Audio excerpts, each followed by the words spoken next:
자, 오늘 미스테리 공포 한번 스타트 해보도록 하겠습니다. 자, 첫 번째 만나볼 이야기는요, 이사했는 집이 이상하다는 이야기입니다. 요 이야기 한번 보도록 하겠습니다. 이사한 집 이상하다.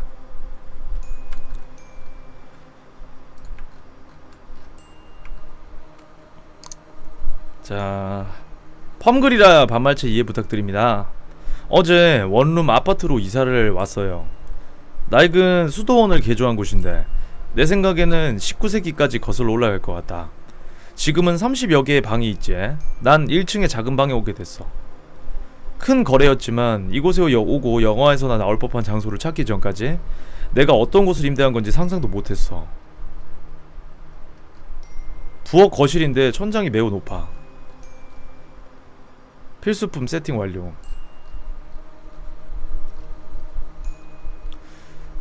2층이라 그런지 침실하기보다 2층 침대 같다. 매우 실용적인 화장실. 잠깐만, 이게 뭘까? 꼭 출입문 같은데 이런 건 계약이 없었어. 열어보자. 도구와 페인트통을 두는 지하 공간이었다. 꽤 흥미롭다. 푼돈으로 빌린 평범한 원룸에 비밀 던전 따위가 있을 리가 없지. 3류 영화에나 나올 법한 이야기니까.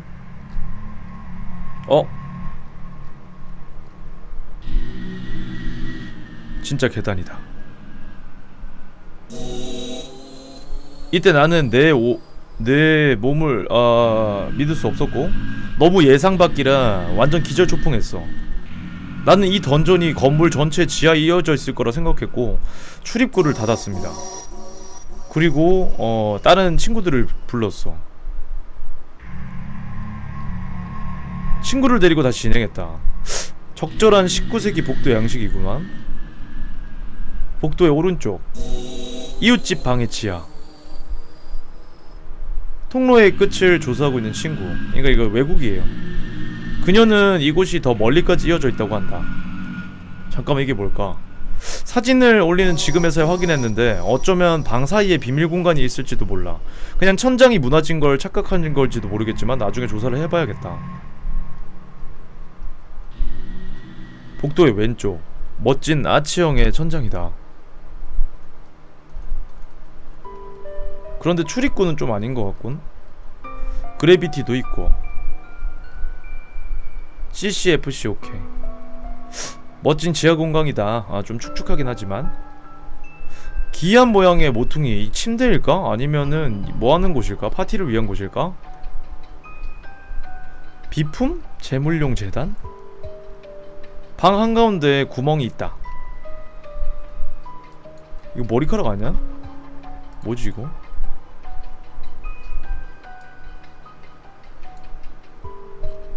무튼 요런 내용이었네요. 똑같은 내용 반복된 거고. 이게 뭘까 여러분들?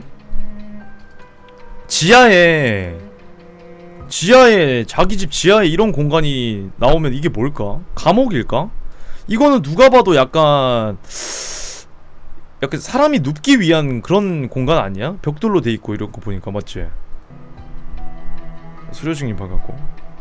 아니면 어떤 의식을 하기 위한 공간이었을 것 같기도 하고, 아니면은 이제 고문실 같이 생기기도 했고, 뭔가 지하에 있는 공간인데 좀 무섭게 생겼네요. 무튼 이건 서양에서 일어났던 한 이야기입니다. 실제로 이런 일이 본인 집에서 일어나면은 진짜 무서울 것 같네. 혹시 모르니까 주택 사시는 분들 방바닥을 한번 유심히 살펴보시는 것도 괜찮을 것 같습니다. 혹시나 32평 뭐 이런 집이었던 집이 100평으로 늘어날지도 모르잖아요. 지하에 공간이 하나 더 생겨가지고 수지 맞을지도 모르니까. 자, 1층 사시는 분들.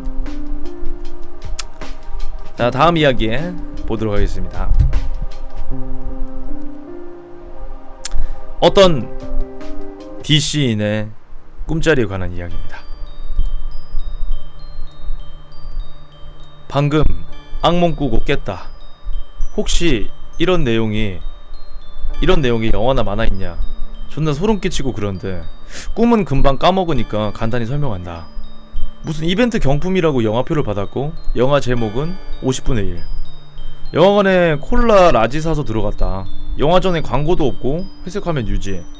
화면이 흰 화면으로 바뀌고 사람 하나가 갑툭튀. 전기톱에 난도질 당해 죽고 다시 회색 화면 유지. 위 과정이 반복되었다. 죽는 방식은 다양하게. 시발 이게 무슨 영화지? 하는 찰나에 영화는 끝났고 엔딩 크레딧에 생존자 내 이름이 올라오는 걸 봤다. 주위에 불 켜지고 나밖에 없었다. 잠에서 깨어났다. 자, 이 내용을 나중에 만화로 한번 보도록 하겠습니다. 만화로.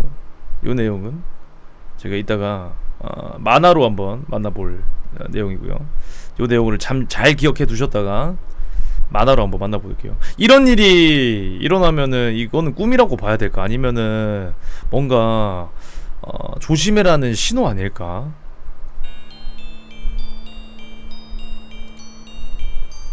맞지? 이런 꿈을 꾸면은 진짜 패닉 걸릴 것 같아. 이런 꿈을 꾸면은 정신 나갈 것 같아. 자, 다음 이야기 한번 보도록 하겠습니다.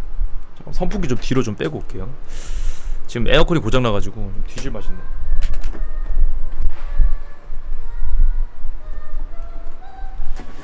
선풍기가 고장나서 지금 상당히 덥습니다. 집이 이게 지금 가장 공포예요.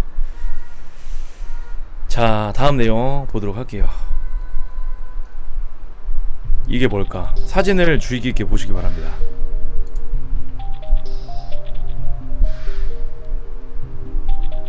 뭔가가 보이시나요?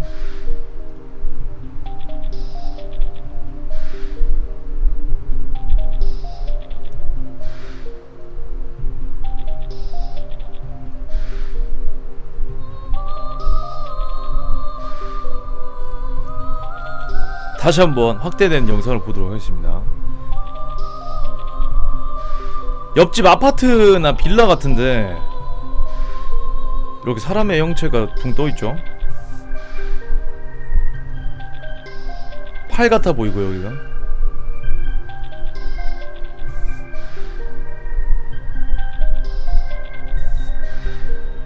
오시면 이상한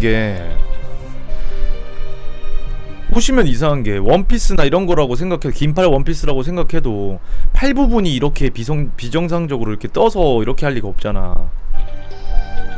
원피스를 빨래 보신 분들 아시겠지만 이렇게 안 돼요. 이렇게 팔 이렇게까지 안 내려와. 이렇게 접혀서 이렇게 내려오지.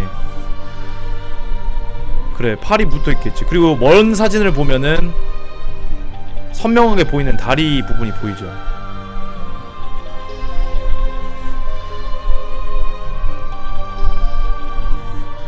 이거 찍은 사람은 잠을 못 자겠는데? 이거 찍은 사람은 잠을 못 자겠어. 어우 씨, 소름 돋네. 자, 일단은 무서운 사진이었고요. 어우 씨, 그날 잠 못 잤겠다. 자, 다음에 볼 내용은 만화입니다. 오른쪽에 여기가 더 무섭다고? 이게 왜?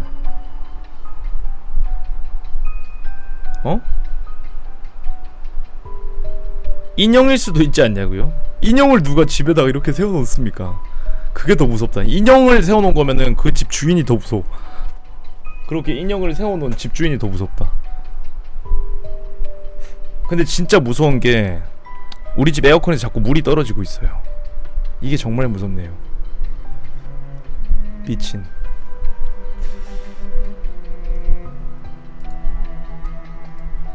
자, 다음에 볼 내용은 만화입니다. 요거 한번 보도록 하겠습니다. 난 그녀와 만난 걸 후회했다.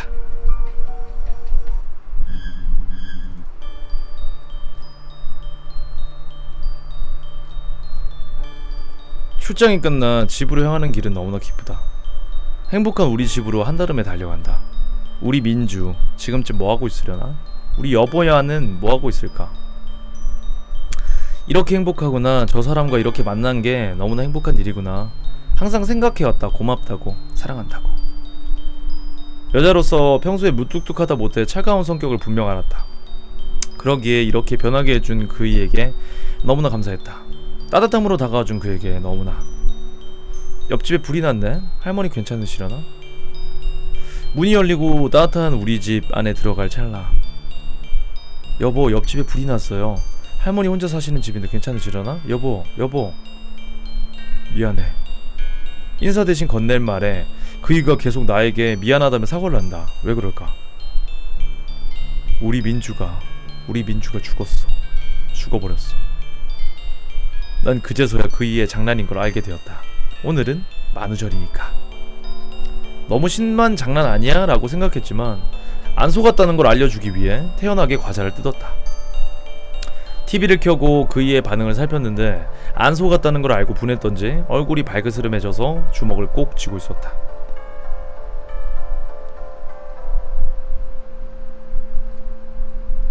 귀여운 면이 있다니까. 바보같이 민주를 등 뒤에 업어놓고 그렇게 말하면 속을 줄 알았던 거야?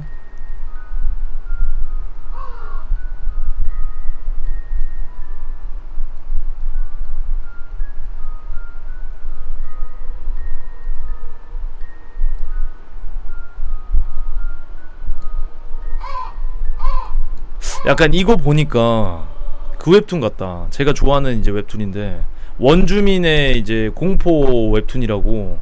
그거 되게 그 그림체 같기도 하고 그 느낌 나기도 하고 그렇네요. 요 컨텐츠는 여러분들 매주 토요일 11시에만 합니다. 매주 토요일 11시에. 그림체가 좀 기분 나쁘긴 하다, 그치? 근데 나는 이게 지금 소름 돋는 게, 아까 전에 제가 단발머리 그 손톱 귀신 얘기했잖아요.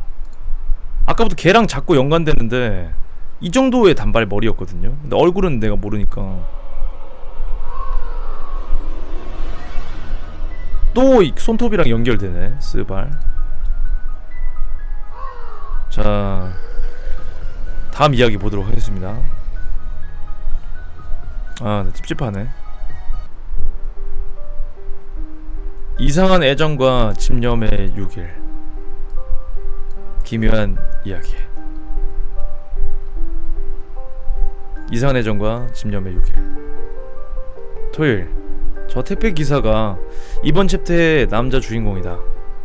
토요일에도 물품을 기다리는 언니들을 위해 일하신다. 열심히 배달하고 얼른 돈 벌어서 바지부터 가장 맞는 걸로 맞춰야 할 듯하다. 가까이서 보니 훈남이다. 택배 배달 후 사인을 받고 있다. 아무 말 없이 나와서 택배 기사를 보고 있다. 여자라면 택배 내용물부터 뜯어봐야 하거늘 택배 기사 가는 것만 지켜본다. 일요일. 코인 세탁소에서 빨래 중이다. 보기보다 성실하다.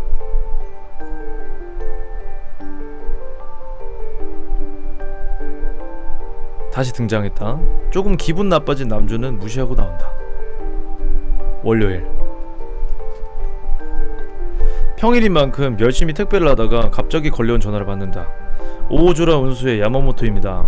정적이 흐른 후 수화기 너머에서 음성이 들린다. 여보세요? 타카시? 네? 타카시 보고 싶어. 야마모토라고 했는데 타카시라는 이름을 어떻게 알았을까? 그냥 쿨하게 끊는다. 퇴근하고 집 앞. 또 전화가 울려서 받는다. 타카시, 여기 뒤에 봐. 그냥 저렇게 서있다. 조금 깜놀한 주인공. 뭐야 저 여자.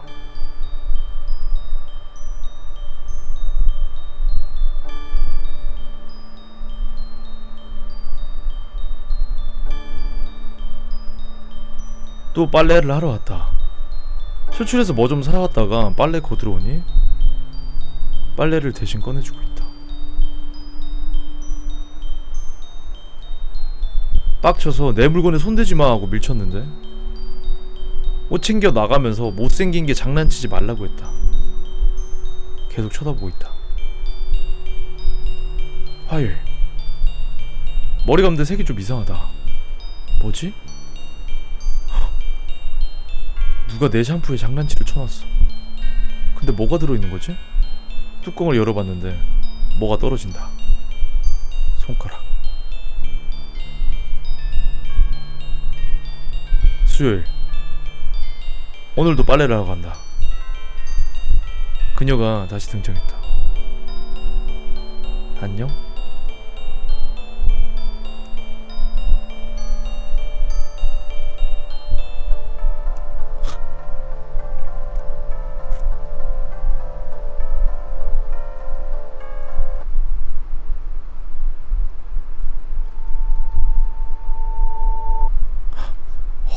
깨름칙해. 와, 씨. 아, 존나 깨름칙하다. 아, 목요일. 전화가 와서 받는다. 사랑해. 타카시, 사랑해. 못생긴 년아. 좀 그만하라고. 튀어나가라. 이제 끝이야. 응?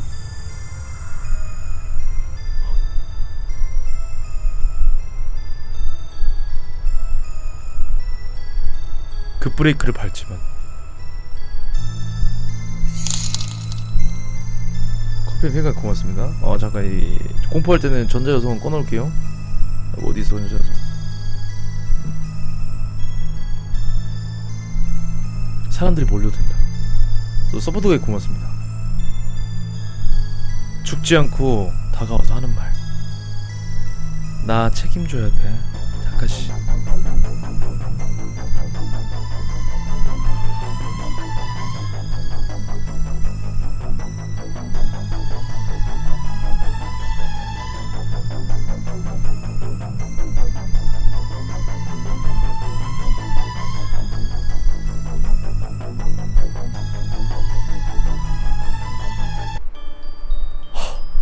와, 근데 볼 때마다 이 연기하시는 분, 이분 진짜 소름 돋게 생겼네. 자, 만약 여러분들이 이런 상황에 처한다, 이렇게 차에 친 여자가 걸어와서 날 책임져라고 하면은 여러분들은 어떻게 하실 겁니까?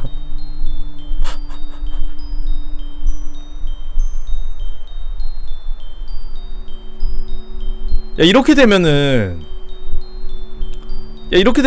이 친 사람이 뭐 물어줘야 되는 게 있어? 이것도 과실로 치나?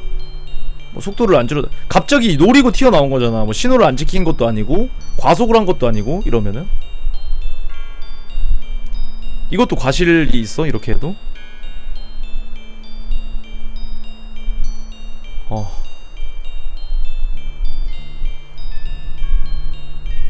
그래, 블랙박스에 다 찍히고 해도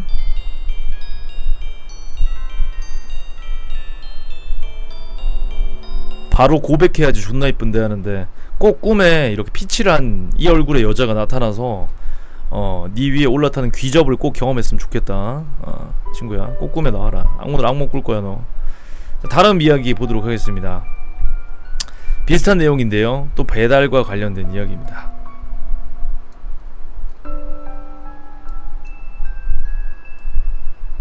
여자가 홀로 카페에 앉아 있습니다.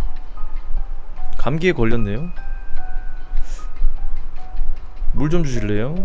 친구랑 통화하는 주인공. 남친? 요즘 연락이 없어. 어디 길 가다 죽어버린 건 아닐까? 농담이야. 농담을 하고 있는 주인공. 뒤에 고래 그림이 그려져 있는 전단지가 보인다. 하지만 저건 중요한 게 아니고 수상한 살구색 봉투. 내용물을 확인한 주인공. 헉! 사진. 이게 뭐야? 친구랑 통화하는 주인공. 사진에 대해 이야기하고 있다. 누군가의 장난이겠지? 끊어. 혹시나 해서 열어봤지만 역시나 있다.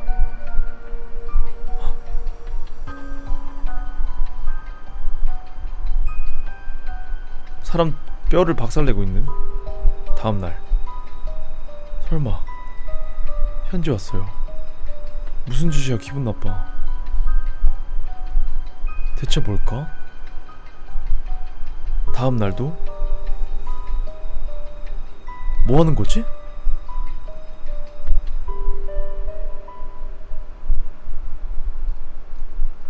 설마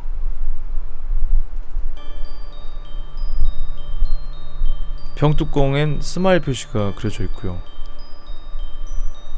여기 사진에도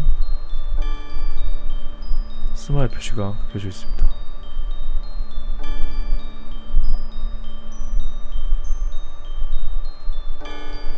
그러니까 추리하자면 어떤 인물이 남자친구를 불에 태워 살해한 다음 뼈를 가루내서 알약으로 만들어 이 사람에게 보낸 게 아닐까. 초반에 보면은 남친에게 연락이 잘 되지 않는다고 투덜거리는 내용이 나오고요.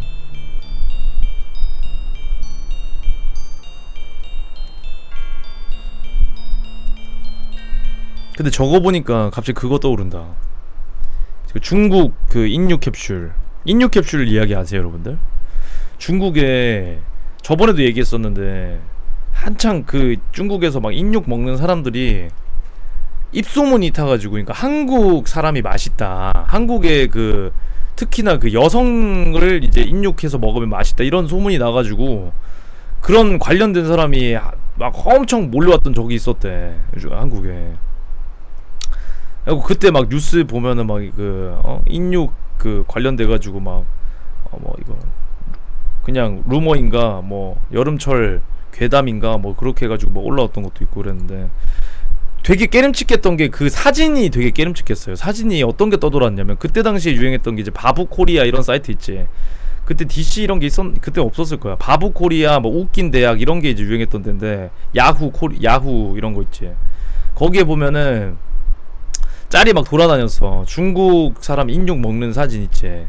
보면은 어떤 거냐면 애기를 그냥 통째로 이렇게 구워서 그걸 막 이렇게 뜯어먹는 사진이랑 막 이렇게 낙태한 아이를 막 이렇게 뭐 분쇄해가지고 그걸 알약처럼 만들어갖고 캡슐 만들어 먹는 사진이랑 그런 게 막 이렇게 떠돌아다녔었단 말이야, 인터넷에. 이거 보니까 약간 그 사진이 갑자기 생각이 나네. 그게 그 막 이렇게 모자이크 처리도 안 되고 그대로 인터넷에 떠돌던 사진이라 가지고 그거 보신 분들 많이 계실걸요. 근데 그 남자는 엄청 태연하게 뜯어먹고 막 이렇게 다리 같은 거 잡고 뜯어먹고 하는 사진이 있는데, 이분 80년대생 맞죠? 90년대생입니다. 아무튼 그게 갑자기 생각이 나네요. 막 보신 분들 많으실 겁니다, 제 또래분들.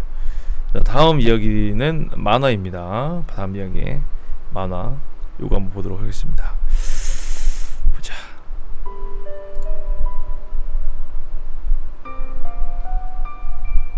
이따 들어올 거야? 한 판만 할까? 에휴, 등신들아, 우리 고3이야. 그림체는 조금 보기 어려울 수도 있어요. 유의깊게 보시고. 난 그냥 요 앞 상지대만 가도 상관없어. 부모님도 기대 안 해. 넌 공부를 잘하지만. 여기 아까까지만 해도 도보는 걸을 수 있게 되었었는데. 에이씨, 건설 노조 파업한다더니 결국 이렇게 됐구만. 나쁜 새끼들. 파업할 거면 짓던 거 마저 하고 해야 될 거 아니야? 시민들은 어쩌라고. 어떡하냐, 쭉 가면 그냥 차도잖아. 새길도 없고. 이 길 말곤 잘 모르는데. 나 알아. 저기 시내 가는 길 가다가 농협쯤에서 꺾고 걸으면은 합류할 수 있어. 시간은 걸리겠지만. 뭐가 이렇게 으스스해. 아파트들도 짓다가 말고. 여기 자리도 좋은데 왜 중단됐지? 니네 모르는구나. 여기 연쇄살인이 일어났던 곳이잖아.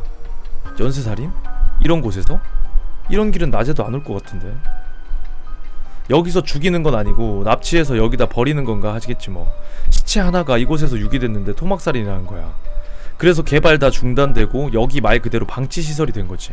근데 그 이후에도 납치 실종이 발생했는데 그 시체들이 여기서 발견됐대. 그래서 여긴 완전 폐촌이 된 거고 그 뒤로 얼씬도 안 하게 된 거지, 사람들이. 그래서 여기가 잠깐 저거 뭐야? 왜? 뭐야 새끼, 아무것도 없잖아. 씨발, 낚였어. 없어? 무슨 소리야? 상근이가 없어졌어. 방금까지 있던 새끼가 어디 간 거야? 으악, 씨발, 무서워. 같이 가. 귀여운 새끼들이 이걸 속냐? 아우, 병신들. 내일 존나 놀려줘야지. 에이 새끼들, 근데 진짜 빨리 도망간 의리없는 새끼들. 단순한 새끼들. 무슨 연쇄살인범 때문에 공사가 중단돼? 파업이지 그냥. 이런 구라에 속냐? 근데 밤이라서 그런지 좀 더 무섭네.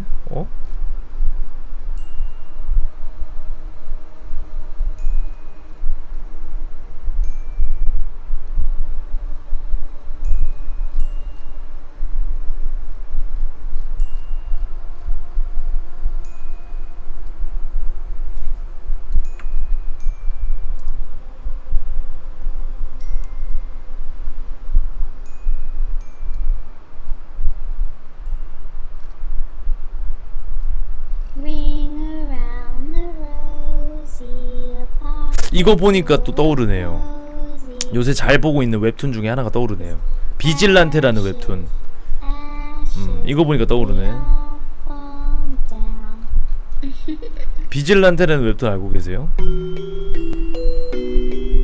비질란테라는 웹툰이 있는데 그 웹툰 내용이 뭐냐면은 약간 이제 풍자하고 비판하는 그런 내용이야. 현대의 그 법에 관한 거. 너무 이제 솜방망이식의 처벌 이런 것들 있지. 뭐 청소년의 법이라든지 이런 게 너무 약해가지고 솜방망이 처벌 같은 거 그런 거 있지. 그거 비꼬는 거 있는데 이 장면에서 약간 그게 생각이 나네요. 이 피 튀기는 장면에서. 비질란테. 그 재밌습니다 되게. 경찰 그러니까 이제 순경 그 학교에 경찰 학교지. 지금은 경찰 학교지. 그 경시생들 이제 경찰 학교 이제 입학해가지고 거기서 한 학생이 이런 범죄자들을 그냥 처벌 받아야 될 범죄자들인데 약하게 받고 나온 애들 막 이렇게 죽이고 몰래 죽이고 이제 그런 내용인데 되게 재밌어요. 비질란테 한번 보세요. 시원해요. 요거 보니까 갑자기 생각이 나네요. 경찰대 맞지? 경찰대. 자, 다음 이야기 한번 보도록 하겠습니다. 논란이 되고 있는 사건 이야기 요거 한번 보도록 할게요.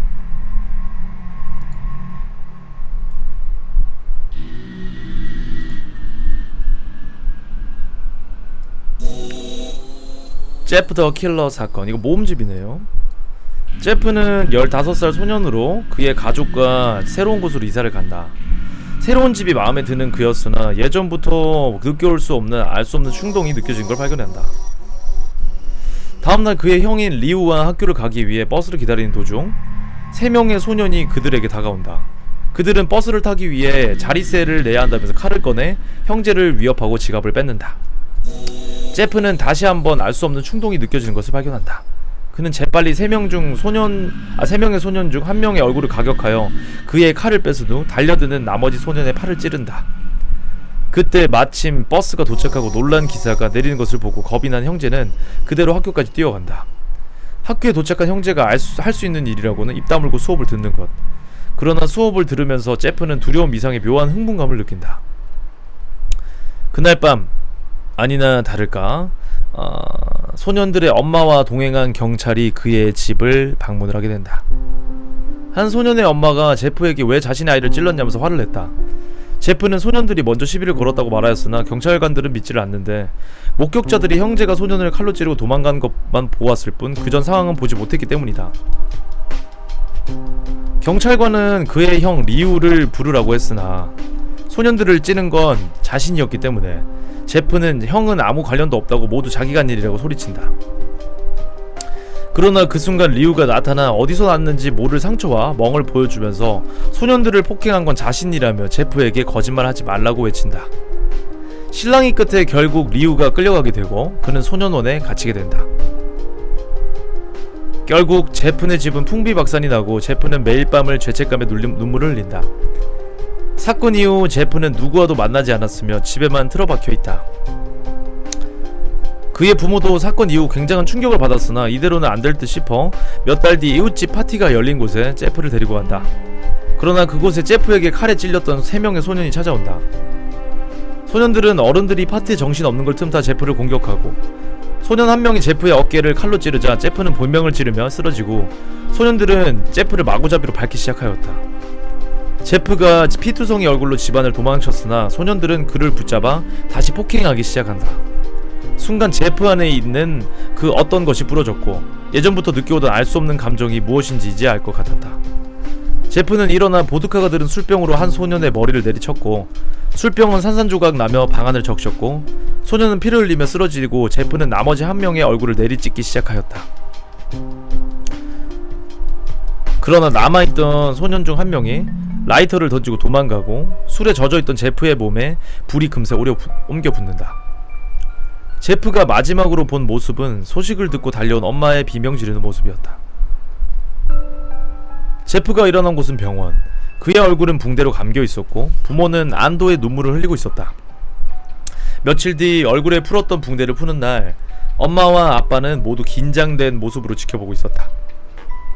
드디어 마지막 붕대가 떨어져 나가고 엄마는 비명을 지른다. 제프는 화장실로 달려가 자신의 모습을 확인해본다. 그의 모습은 사람의 모습이 아니었다. 그의 입술은 진한 검붉은색으로 타 있었고 얼굴은 하얀색으로 변해 있었다. 그러나 그는 상당히 흡족한 듯 미친 듯이 웃기 시작하였다. 그는 이미 예전에 미쳐버린 것이다. 제프가 집으로 돌아온 그날 밤, 엄마는 화장실에서 흐느끼는 소리를 듣는다. 화장실에 들어가자 그곳엔 제프가 있었는데 엄마는 아연실색 할 수밖에 없었다. 그가 얼굴을 보며 칼로 자신의 입을 찢고 있었던 것. 이후 엄마가 아빠를 깨우러 달려가고 제프는 안방으로 달려가 둘 모두를 난도질한다. 그는 이미 예전의 소년이 아니었다. 그저 살인기기에 불과할 뿐. 한국에는 잘 알려지지 않았지만 미국에서는 상당히 유명한 괴담이었다고 합니다. 제프 더 킬러.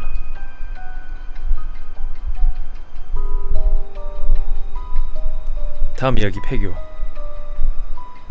괴담들 모음집입니다. 요거 다음 이야기 한번 이어서 보도록 하겠습니다. 충일여고 이야기입니다. 자, 충일여고는 대전에 있는 학교로 1979년 방직 공장이 재단 설립 이후 2006년에 폐교되었습니다. 이 학교는 폐교 이후 담력 테스트의 장소로 유명해지는데요. 방금 저거 실화였어. 실화 괴담. 한때 한 학년이 1000명이 넘었으나 충남 방적의 경력난과 함께 2005년 21명의 졸업생을 마지막으로 폐교가 되었습니다. 학교는 굉장히 습하며 곳곳에 물웅덩이가 있다고 합니다. 또한 아까 언급했듯이 담력 장소로 유명한 곳이라 곳곳에서 부적이라던가 강령술의 흔적이 보입니다.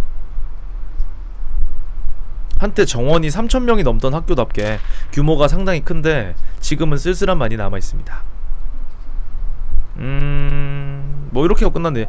지금 충일여고는 사라졌죠. 지금 뭐 출입금지고 거기 사라진 거 공사 들어간 걸로 알고 있거든. 충일여고. 아프리카에서도 막 이렇게 막 공포 이런 거 하시는 분들 보면은 충일여고 이야기 많이 나오는데 거기 사라진 걸로 알고 있어. 자, 사진의 진실. 예전에 공포 2편에서 다뤘던 사진인데 한 가지 짚고 넘어갈 사실이 있어서 다시 소개한다. 한때 시체와 찍은 사진이라며 유명했던 사진인데 이 사진의 정체는 무엇일까? 사실은 한 커플 사진을 포토샵으로 장난쳤던 것. 그러나 원본 사진도 상당히 무섭다 라고 2편에서 소개했던 것이었는데 사실은 진실은 이게 아니었다. 사실은 왼쪽 사진이 베스트 고어에 처음으로 등장한 사진이고 오른쪽 사진이 뒤늦게 한 유저가 뽀샵 처리해서 유포한 사진이다. 즉 왼쪽이 원본이다. 일설에는 일본의 한 살인마가 여자를 죽인 후 찍은 것이다. 아니다. 중국의 한 시체 애호증인 남자가 찍은 사진이다. 등등 여러가지 말이 많은데 진실은 아무도 모른다고 한다. 그러니까 오른쪽이 오히려 뽀샵이고 왼쪽이 실제 사진이라고 하네요. 그러니까 이 사진 근데 좀 난 소름 돋는 게 나 초등학교 때 선생님이랑 똑같이 생기셨네. 이 남자가 초등학교 때 선생님이랑 똑같이 생기셨네. 와, 이게 소름 돋네 씨발.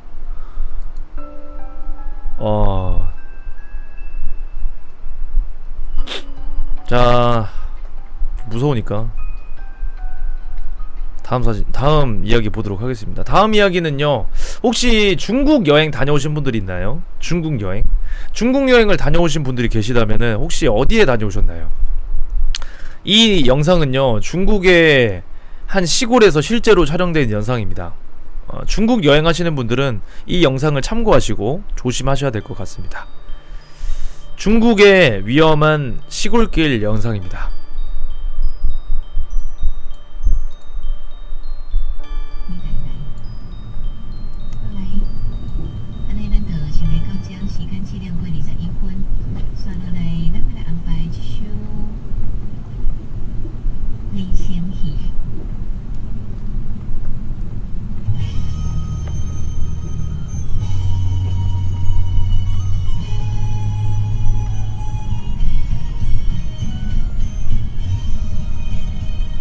홍인치형 야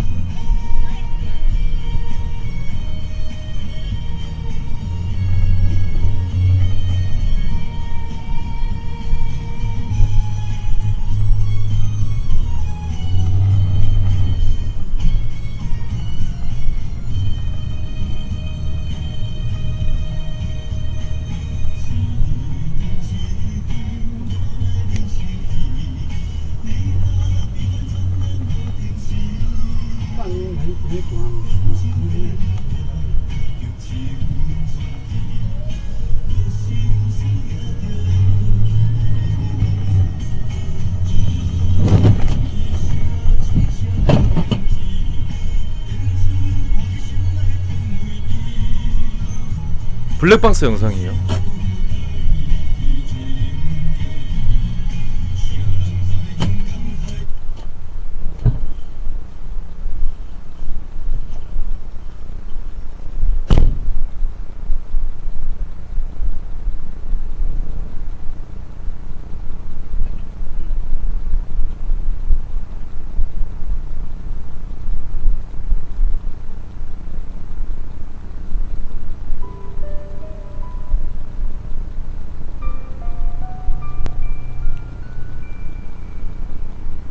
이 영상은 2013년 6월에 실제로 중국의 어느 한 시골에서 일어난 실제 블랙박스 영상이고요.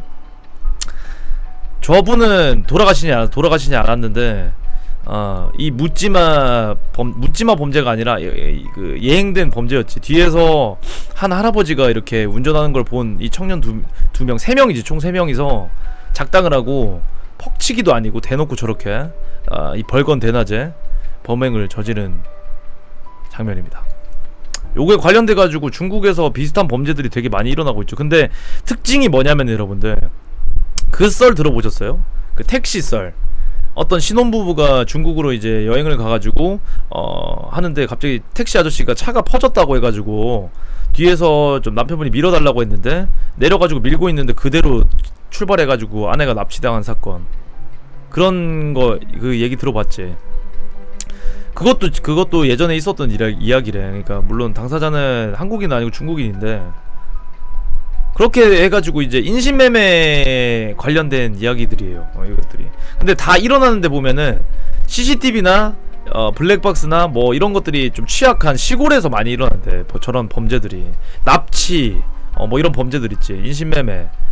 중국 여행 가실 때 좀 이제 시골 이런데 좀 가시는 분들은 좀 이렇게 시골이 아니더라도 좀 변두리나 이런 구석진 골목이라든지 이런 데는 좀 피하시길 바랍니다. 중국에서 요즘에도 지금 이건 2013년 영상인데 요즘에도 이제 그런 범죄들이 막 간간히 뉴스에서 올라오고 하거든요. 그거 참고하시길 바랍니다. 저번에 미스테리 공포할 때는 대만에서 빨간 색깔 편지 봉투 같은 게 돈 들어있으면 절대 줍지 말라, 그걸 가르쳐 드렸고, 이번에는 중국에서는 시골에서는 앵간하면 택시 같은 거 타지 말고 시골 쪽은 여행을 안 가면 안 가는 걸로 그렇게 하도록 하겠습니다. 저도 이제 안 가봤지만 중국은 참 뭐가 일어나도 안 무서운 안 이상한 그런 동네인 것 같아. 저는 이사한 지 좀 됐습니다. 한 반년 넘었고요. 자, 다음 이야기 바로 보도록 하겠습니다. 혹시 영화 알포인트 보셨습니까? 하늘소 제발 응답하라 하늘소. 요거 되게 유명한 알포인트 촬영 현장 실제 사진입니다. 그거 한번 보도록 하겠습니다.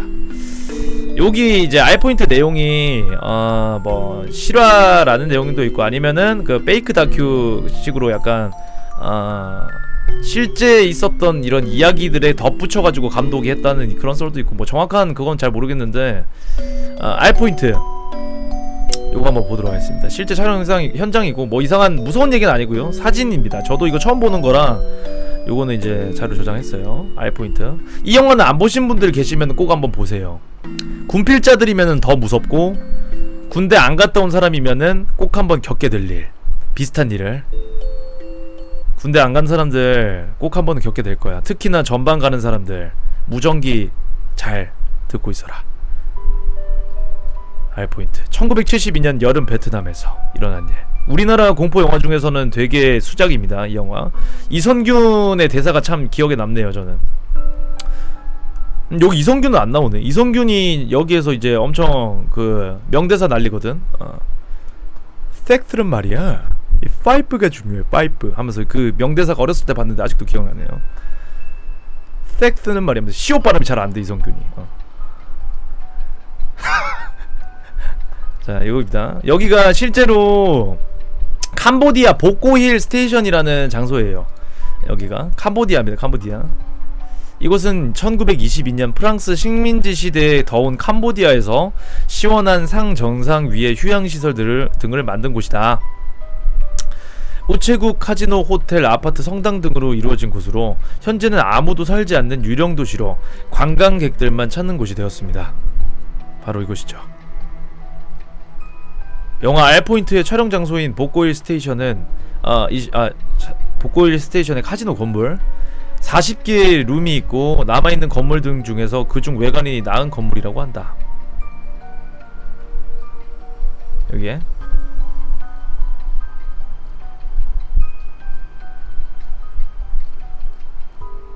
경찰도 여기 있네요. 프랑스 식민 시절 프랑스인들을 위한 위락시설로 건설이 되었지만 후에 프랑스로부터 독립을 하며 이곳은 잊혀진 곳이 되어 지금은 이렇게 폐허가 되어 있습니다. 안개가 자욱한 날이면은 실제 영화에 이런 비슷한 장면 나오지. 복골 스테이션입니다.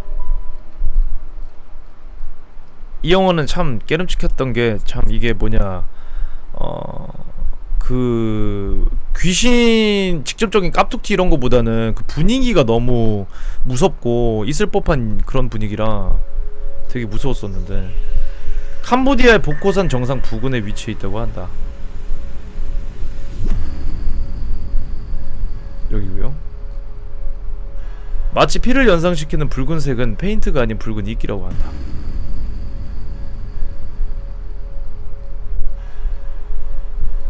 이렇게 사진이었습니다. 요게 실제 거기가 베트남이 아니라 캄보디아에 있는 촬영 장소에서 찍은 거래. 근데 그건 아직까지 좀 그 밝혀지지 않았어. 감독이 이게 실화를 바탕으로 한, 그러니까 그 뭐냐 베트남 그 이제 월남전 때 전에 내오는 이야기를 바탕으로 만든 건 맞는데 이 이야기가 실제인지 아닌지에 대한 진위 여부는 어떤 이제 그 글에서는 그냥 감독이 페이크로 이제 그 첨가해서 만든 거다. 그냥 있던 썰에 이제 그 덧붙여가지고 만든 거다. 아니다. 실제 그런 이야기가 있다. 비석도 실제로 존재한다.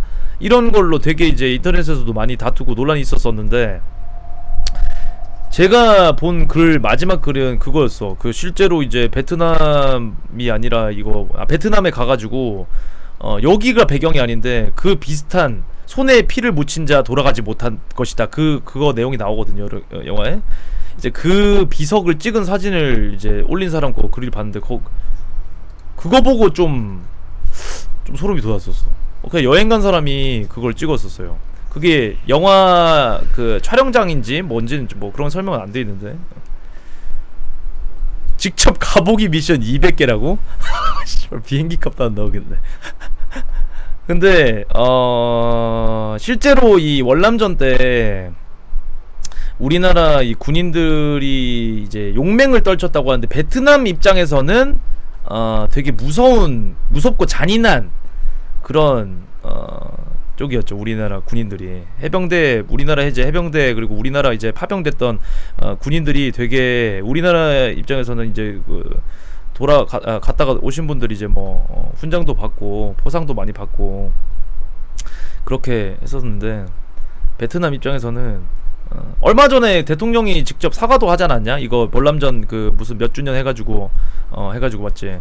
대통령이 직접 이제 사과라고 하면 좀 그렇고 그 좀 위로의 말이라고 하나? 그것도 했었지. 저희 이모부도 월남전 다녀오셨어요. 이모부가 그 월남전 다녀오셨는데 그때 이제 총을 허벅지에 이렇게 맞으셔가지고 지금은 괜찮으셨는지 모르겠는데 계속 병원 다니시고 그랬어. 나 어렸을 때 고등학교 다닐 때까지만 해도 계속 이제 병원 가셔가지고 왔다 갔다 하시고 그랬었어. 월남전.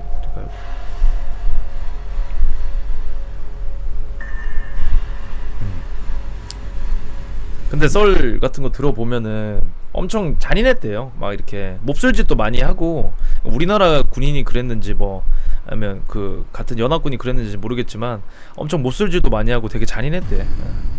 군인들이. 자, 다음 이야기 한번 보도록 하겠습니다. 이야기도 실화입니다. 실화 이야기. 이 이야기는 좀 어떻게 보면은 안타깝기도 하고 어떻게 보면은 좀 대단하기도 하고 그런 이야기인데 보도록 하겠습니다. 살인범 아들을 11년간 가둔 어머니.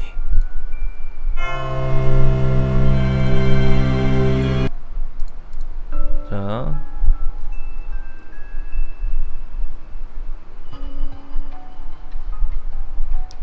실제 살인범입니다.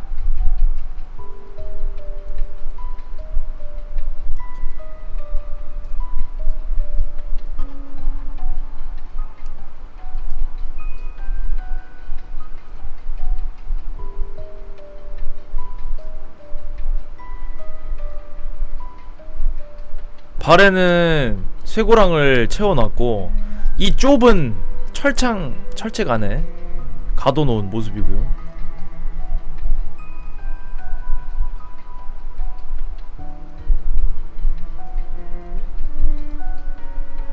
여기 구멍을 통해 가지고 먹을 거를 가져다 주고 이런 식으로 11년 동안 무려 이렇게 중국 장시성에서 사는 정신질환의 남성 우먼 홍씨 2001년에 아이를 때려 죽이는 사건을 일으켜 이후로 어머니로부터 11년간 철창에 갇혀 있었다고 한다. 오씨는 2001년 초 이웃 마을에 13세 아이를 때려 죽인 혐의로 체포되었지만 정신질환에 대한 형사 책임 능력이 없다고 되어 석방이 되었고, 그러나 공격적인 아들이 유사한 사건을 다시 일으키지 말라고 어머니로부터 11년간 철장에 갇혀 있었다고 합니다. 감금소는 3입방미터 정도의 크기로 그곳에서 먹고 자고 한다고 합니다.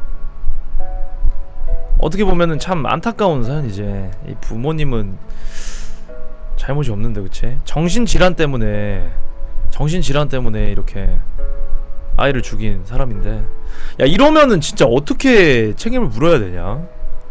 정신질환이 있는 사람이 이제 사람을 죽였어. 분명 그건 사람 죽인 건 이제 중죄고 처벌받아야 되는데 어떻게 그걸 예방을 하냔 말이야, 정신질환이 있는 사람을. 그리고 정신질환이 있는 사람은 정신병이 있는지도 잘 구분을 못하잖아, 맞지? 특히 무서운 게 요즘 막 조현병 이런 것도 검색어 많이 올라오고 하더만. 조현병 병원에 가둬야 된다고? 정신병원?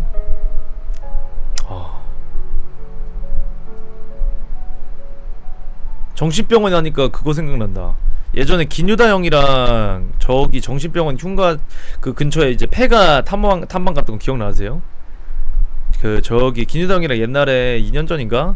그때 이제 둘이서 벌칙으로다가 유다 형이 귀신 존내 무서워하거든? 그 형 진짜 겁 많아. 막 귀신 이런 거 되게 무서워. 왜냐면은 그 친척 중인가? 그런 거 이제 관련된 분이 계셔가지고 되게 무섭대. 그런 거 믿는 편이래. 둘이서 이제 그 촛불 사고 향 사고 이렇게 해가지고 후레쉬 들고 갔었거든. 거기에서 진짜 그때는 되게 아직도 생각하면 좀 대단했던 게, 방송에 미쳐 있었던 게 그 향이랑 이런 거 들고 촛불 들고 그 폐가 2층까지 올라가가지고 거기서 향 피우고 이제 그 절하고 이랬었어. 진짜 누가 봐도 귀신 들려도 안 이상한 행동을 했었어 그때.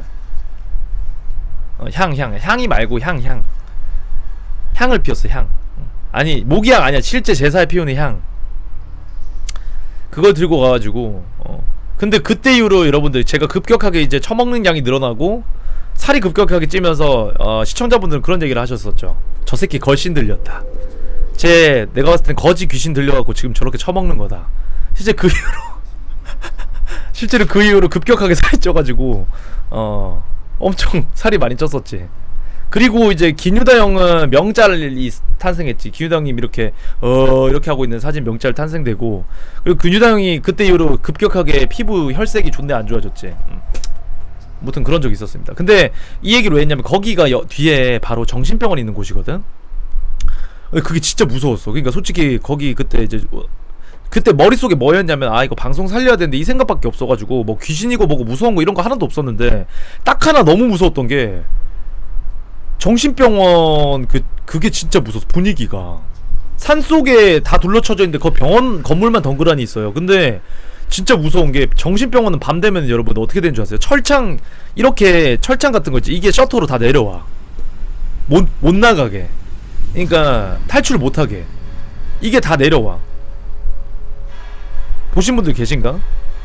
거기서 누가 또 손 흔들었어. 손 흔든 건지 담배 핀 건지 모르겠는데, 창문에서 환자복 입은 분이 우리 쪽 이렇게 쳐다보면서 검은 실루엣이 손 흔든 건지 담배 핀 건지 모르겠는데 그때 그랬었어. 진짜 무서워 가면은 분위기가.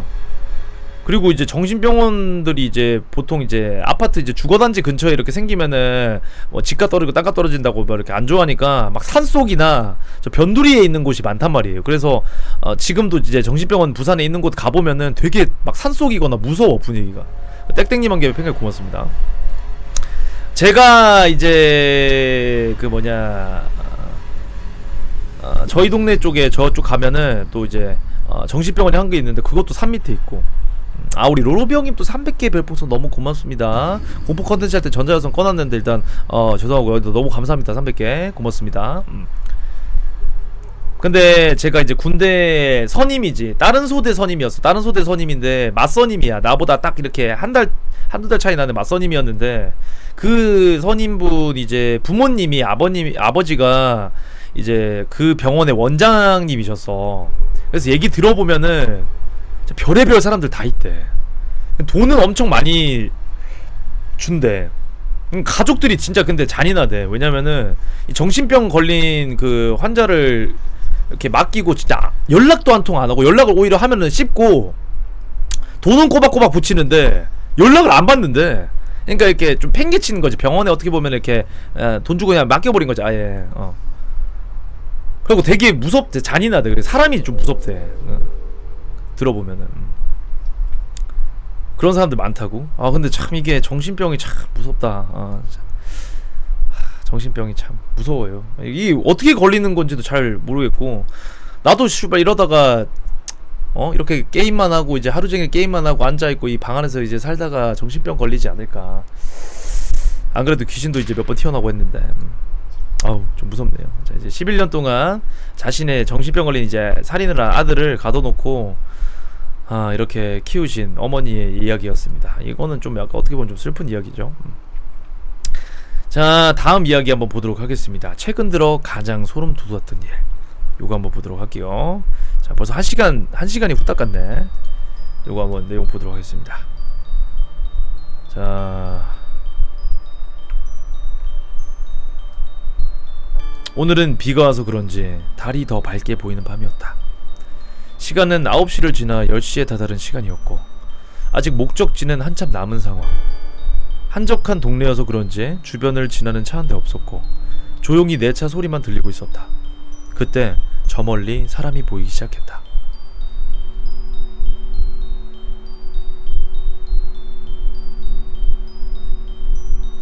택시도 없을 시간인데 택시를 기다리시나?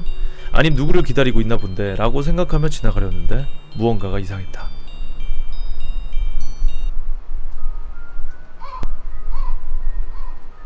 사람이 아닌가봐. 여자친구가 살짝 긴장한 목소리로 말했다.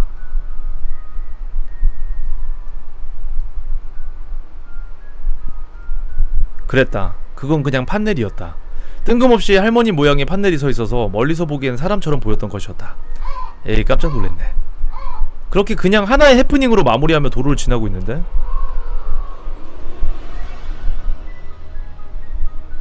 그 할머니 판넬이 다시 나타났다. 같은 판넬을 또 세워둔 건가? 라는 생각을 하며 지나가는데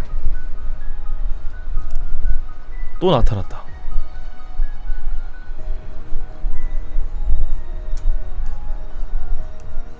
야, 근데 이게 그냥 웃어넘길 수만 이렇게 보면 좀 웃긴데, 이게 그냥 웃어넘길 수가 없는 게, 여러분들 운전해보신 분들은 알 거예요. 운전해보신 분들 알 거예요. 갑자기 사람 튀어나오면은 졸라 진짜 위험한 거, 무섭기도 하고 소름 돋고.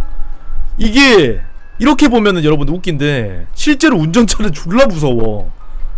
이거 진짜 무서워.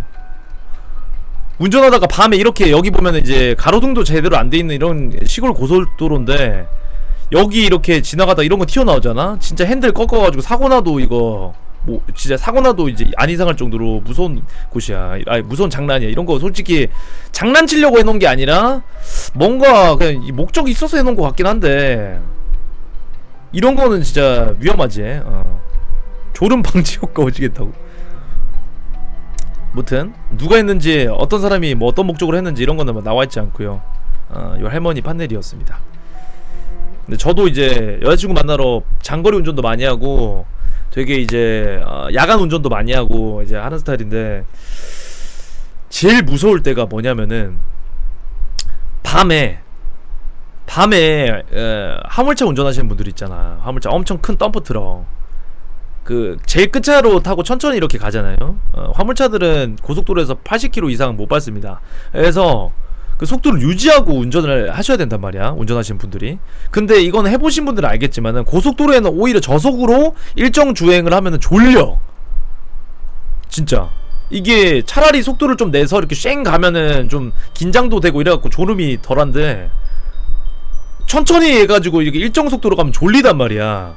새벽에 보면은, 새벽도 아니고 한 10시 넘어서 그쯤 이제 밤에 운전을 하면은 위태위태한 덤프 트럭들 존내 많아. 진짜 화물차 운전하시는 분들 위태위태. 그러니까 화물차는 보면은 그 등이 엄청 많이 달려 있어요. 옆에 사이드 등도 있고 그 위에 탑 쪽에 이제 그 보조등도 있고 빨간 색깔 이제 경광등도 있고 엄청 등이 많은데 잘 보인단 말이야. 근데 이제 옆을 이렇게 지나가면은 엄청 이렇게 휘청휘청하는 차들이 많아요. 그리고 터널에서 1차선 타고 있는 덤프트럭 만나면 존내 무서워. 1차선이 추월차로인데 이제 추월차로 타고 있는, 추월차로에서 느리게 가고 있는 덤프트럭 보면 진짜 무서워. 위태위태한 거, 그런 거 보면 무조건 피해 가셔야 됩니다, 여러분들.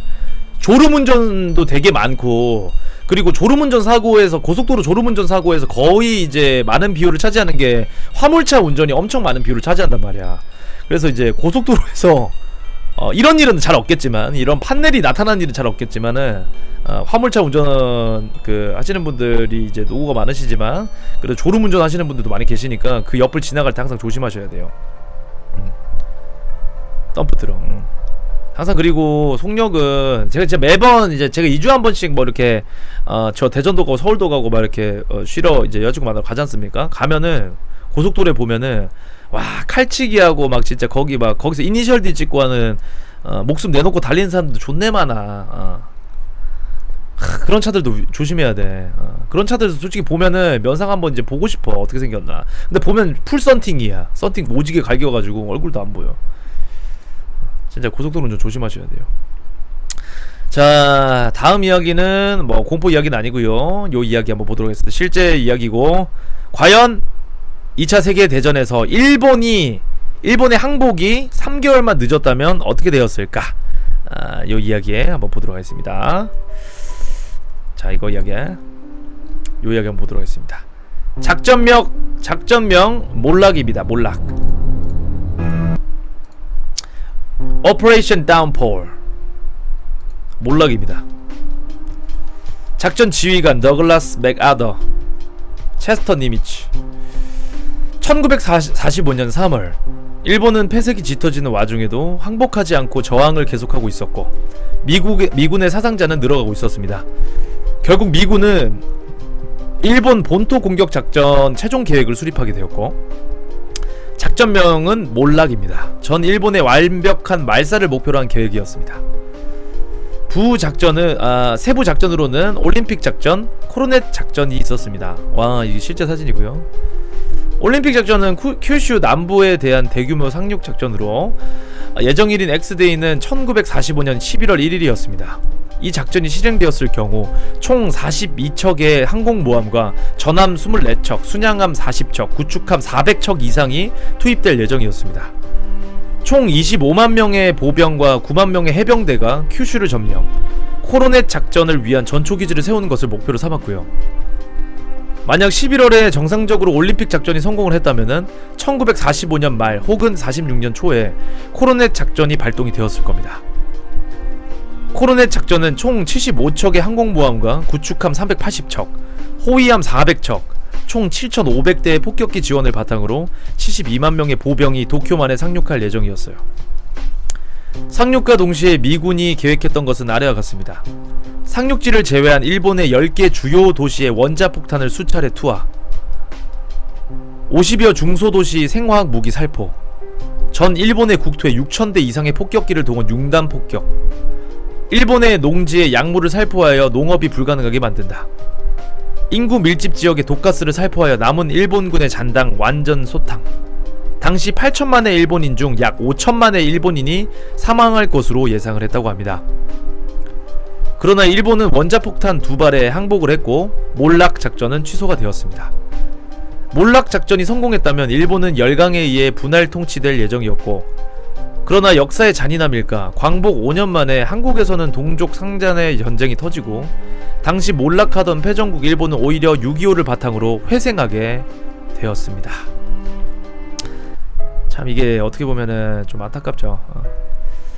이게 분할 통치될 뻔했던 나라가 일본인데 오히려 분할 통치됐던 게 우리나라가 되었으니까 참 이게 어떻게 보면 우리나라 입장에서는 좀 아쉬웠지. 근데 이때 떨어진 이 핵 두 발로 인해서 일본은 아직까지도 정말 덜덜 떨지. 핵이라고 하면은 아직까지도 이때 그 피해자들 피폭 피해자들도 아직 많이 그 유가족들도 많이 있고 보면은 이때 떨어뜨렸던 그 핵 이름이 뭐였지? 한 개는 팩맨이고 팻맨 뚱뚱하게 생긴 그 핵이라 가지고 팻맨이고 하나는 뭐였지? 리틀보이였나? 리틀보이 팩맨 맞지? 와 근데 이거 진짜 이 핵의 발견은 인류에 있어서 이게 재앙일까 아니면은 이게 좋은 쪽일까? 핵의 발명됨으로써 어떻게 보면은 직접적인 이 전쟁이 안 일어나고 있잖아. 거의 이제 그냥 뭐라 해야 되지? 그냥 힘만 이렇게 비축하고 있고 재앙인가? 만약에 핵이 없었더라면은 지구상에 그러면은 전쟁이 더 일어났을까 아니면 덜 일어났을까? 왜냐면 핵을 들고 있으면은 그 나라를 쉽게 이제 공격하거나 아니면은 이렇게 전쟁을 할 수 없잖아. 더 일어났을까? 맞지? 이게 참 무섭다. 그리고 진짜 의문이 드는 게 진짜 과연 북한은 핵을 폐기를 했을까? 난 이게 제일 궁금해. 그 북한이 화전 양면 전술을 일삼아온 그 이제 북한이 진짜 핵을 폐기를 했을까? 근데 그 외신들도 가서 직접 눈으로 보고 이제 폭파하는 장면까지 다 보고 뉴스 보도하고 이제 했는데 그게 진짜로 이제 핵을 없앤 걸까? 맞지? 무서워 보면. 그거에 관련돼서 이 이야기를 하나 보도록 하겠습니다. 이 이야기는 난수 영상인데요. 이거는 이제 보셨던 분들도 계실 거고 처음 보시는 분들도 계실 텐데 좀 겁이 많으신 분들은 소리를 좀 줄이시길 바라고요.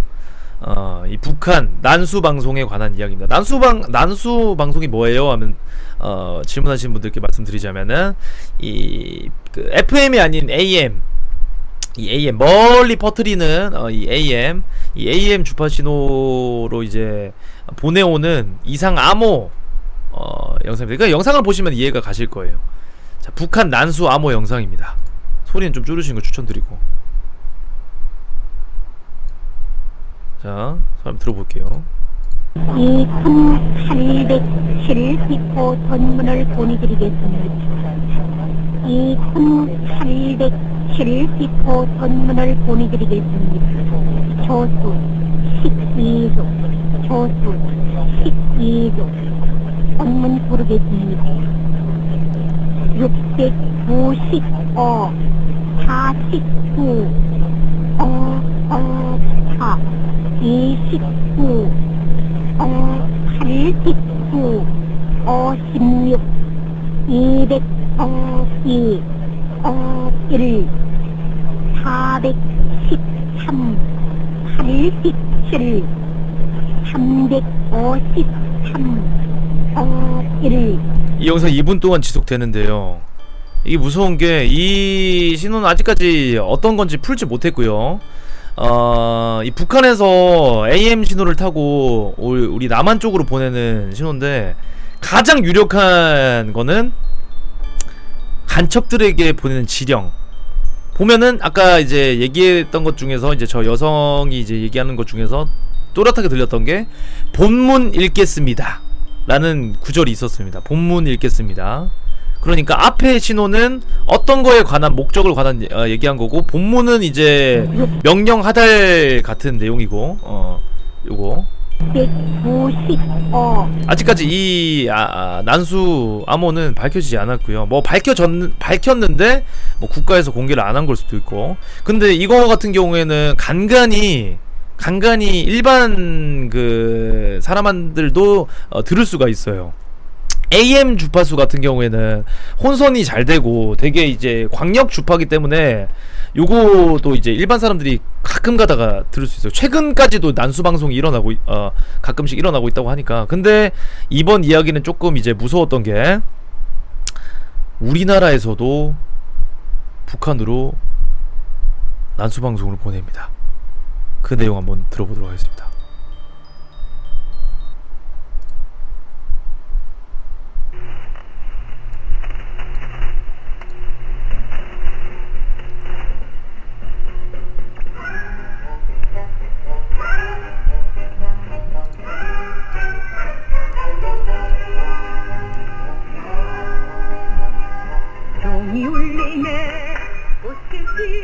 이거는 이제 우리나라 이제 유명한 노래고 1분 55초부터 이때부터 이제 나온다고 하니까 자, 노래가 끝나고 0521호 전문 받으세요. 조수 31조 번문 부르겠습니다. 994 06 919 02 591 86 291 82 458 14 578 62 343 68 2 이게 계속 이어집니다. 5분 넘게. 23,600 근데 이게 무서운 점이 뭐냐면요, 우리나라 사람이 보낸 게 아닐 수도 있어. 2011년에 발각된 건데,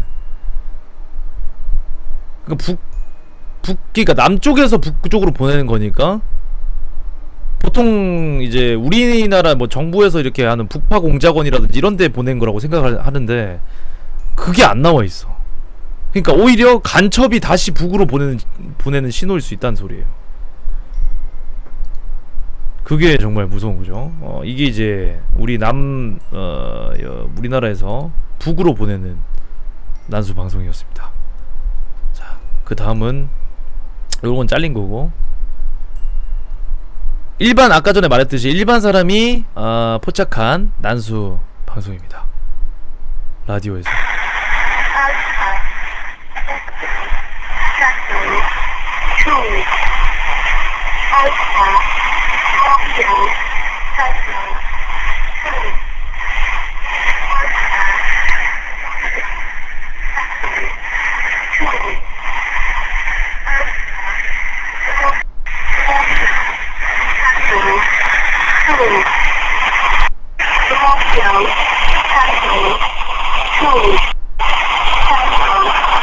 음질이 좋지 않아가지고 잘 들리진 않지만은 아까 영상들이랑 비슷하게 어떤 암호를 보내고 있는 게 들리죠. 일반 사람이 길 가다가 라디오를 청취하고 있었는데 이 모스부호처럼 이런 신호를 보내는 거였고요. 아직까지도 간첩이 우리나라에 남아있는 건지도 모르겠습니다. 진짜 만약 그렇다면은 진짜 무서운 게, 옆집에 살고 있고 내가 알던 그냥 이웃인데 그냥 우리나라 말을 하고 되게 이제 친근하게 지냈던 이웃인데 밤에나 아니면은 뒤에서는 이런 간첩 활동을 하고 있고, 그렇게 본다면 진짜 무서울 것 같아요. 은밀하게 위대하게는 이제 주인공이 김수현이라 가지고 좀 약간 좀 미화된 그게 있는데, 실제 간첩 사건들 보면은 뭐 크게 사건 터진 건 최근에 없지만은 옛날 80년대 이런 데 간첩 사건들 보면은 목적이 그거야. 막 청와대 이제 침입해 가지고 이제 대통령 암살 이런 거에다가 뭐 땅굴 파고 이제 땅굴을 그 통로 뚫어 가지고 이제 뭐 서울 이제 청와대 쪽까지 이렇게 뭐 연결시키는 거 뭐 그런 내용들도 나오고. 되게 무서워. 100% 공굴이라고? 공굴이형 관상이 약간 좀 이북 쪽 관상이긴 해.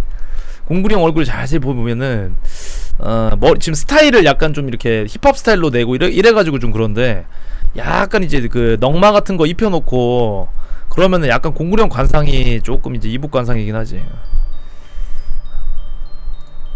유다형은 아니고.